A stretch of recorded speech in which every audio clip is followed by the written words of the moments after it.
নমস্কার বন্ধুরা, আজ আপনাদের সঙ্গে শেয়ার করব চিংড়ি মাছের বিরিয়ানি। চিংড়ির বিরিয়ানি বানানোর জন্য এখানে আমি 1 কেজি দেরাদুন রাইস নিয়েছি। এই দেরাদুন রাইসটা ধুয়ে ভাত বসিয়ে দেব আমি। তার জন্য উনুনের মধ্যে ভাত বসিয়ে দিয়েছি আর চিংড়িগুলো কেটে ধুয়ে পরিষ্কার করে নিয়েছি। এবার চিংড়িটা ম্যারিনেট করার জন্য আমি চিংড়ির উপরে দিচ্ছি কুচনো পেঁয়াজ, আদা রসুন বাটা আর কিছুটা সর্ষের তেল। কিছুটা সর্ষের তেল দিয়ে চিংড়িটা হাত দিয়ে ভালো করে মেখে ম্যারিনেট করে আমি রেখে দেব।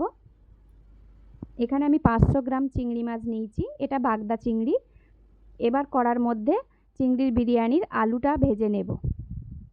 আলুটা ভাজার জন্য কড়ার মধ্যে অল্প একটু হলুদ দিয়ে আলুগুলো তেলের মধ্যে দিয়ে দিলাম। আলুগুলো লাল লাল করে ভালো করে ভেজে নিতে হবে। চিংড়ির বিরিয়ানি আপনারা একবার বাড়িতে বানিয়ে দেখবেন, খুবই ভালো লাগবে। চিকেন বিরিয়ানি তো অনেক খেয়েছেন, মাটন বিরিয়ানিও অনেক খেয়েছেন, চিংড়ির বিরিয়ানিটা খেয়ে দেখুন। আলুটা ভাজা হয়ে গেলে এবার আমি যে ম্যারিনেট করে রেখেছিলাম চিংড়িটা, সেইটা তেলের মধ্যে দিয়ে দেব।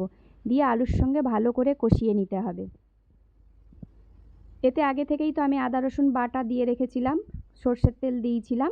এবার এতে পরিমাণ মতো নুনটা দেব। নুনটা দিয়ে আবারও ভালো করে কষে নেব। যতক্ষণ না আলুটা সেদ্ধ হয়ে যায় ততক্ষণ এটা ভালোভাবে কষাতে হবে।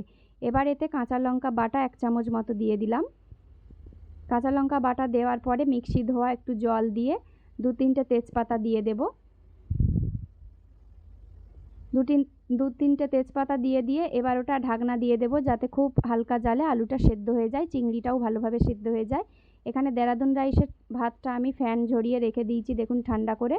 আর এই যে আমার একদম রেডি হয়ে গেছে চিংড়ি মাছটা। এবার উপর থেকে বিরিয়ানির মশলাটা ছড়িয়ে দেব। বিরিয়ানি মশলাটা ছড়িয়ে এবার আমি ভাতটা সাজিয়ে নেব বিরিয়ানির জন্য। তার জন্য প্রথমে তলায় ভাত দিয়েছি, তার উপরে চিংড়ি মাছটা সাজিয়ে দিলাম। কিছুটা চিংড়ি মাছ, কিছুটা আলু ভাতের উপরে ভালো করে ছড়িয়ে দিলাম। এবার উপর থেকে আবারও সাদা ভাত চাপা দিয়ে দেব।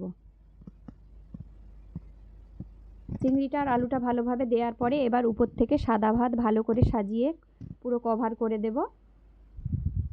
যেভাবে বিরিয়ানি আর কি দমে দেয়া হয় তার জন্য রেডি করছি।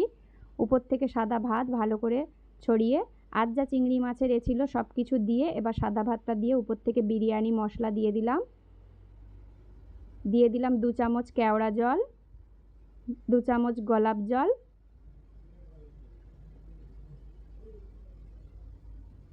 আর দেব 2 চামচ মতো ঘি, কারণ ঘিটাই হচ্ছে আসল বিরিয়ানির জিনিস, তাই 2 থেকে 3 চামচ ঘি আমি দেব। আর সবার লাস্টে দেব একটু মিঠা আতর।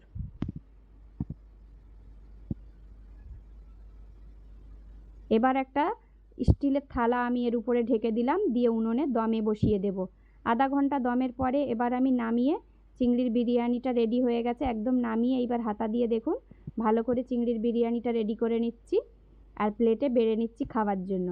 এর সঙ্গে আমরা একটু চিকেন কষা বানিয়েছিলাম, কাঁচা লঙ্কা বাটা দিয়ে চিকেন কষা একটু অল্প করে বানিয়েছিলাম। আপনারা চাইলে এমনি চিংড়ির বিরিয়ানি শুধুও খেতে পারেন।